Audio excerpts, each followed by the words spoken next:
by'ekyama ebitundu by'ekyama tabirina babitwala lino eggumba erigatta wano.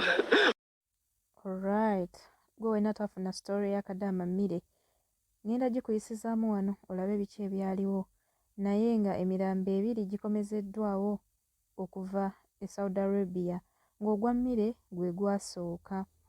Ate ye Joan bwali bulwadde bwe bwamuluma yajja mwaka guwedde era n'alwala ne batafaayo kumuzza waka, era nga obulwadde bwe bwamuyitirirako mukazi wattu bw'atyo bwe yakutuka.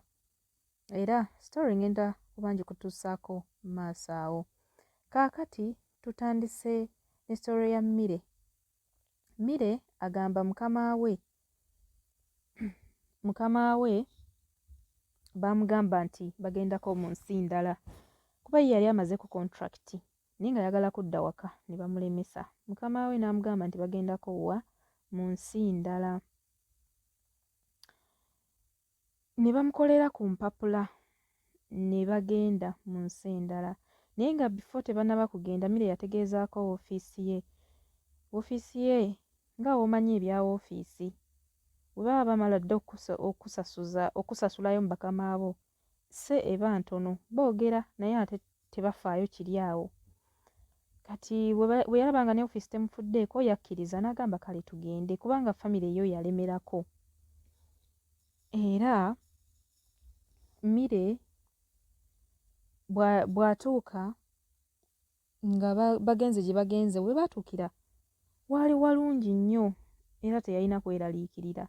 Naye obudde bwatuuka ekiro nga bamutwala, waliwo ekiyumba gye baalaga balya life oba tukiyite ku kampinga, nga balagirayo bisineema ebitategeerekeka, bisineema byakutta biri awo bitiisa. N'abeera awo ng'ali uncomfortable, n'awulira nga mu butuufu tateeredde, omutima gumugamba adduka. Kyeyakola ate ng'aba addukako. Jjukira mu nsi gy'alimu si yeri yensi gye yagenderamu ku contract, eno nsi ndala ebintu byazibuwala. Bwadduka nga bamugoba, kati ng'aggyayo ssimu ye ng'aweereza ka voice note ng'aweereza famire ye nti bannange balabika nno bano benkolera bagenda kunzita.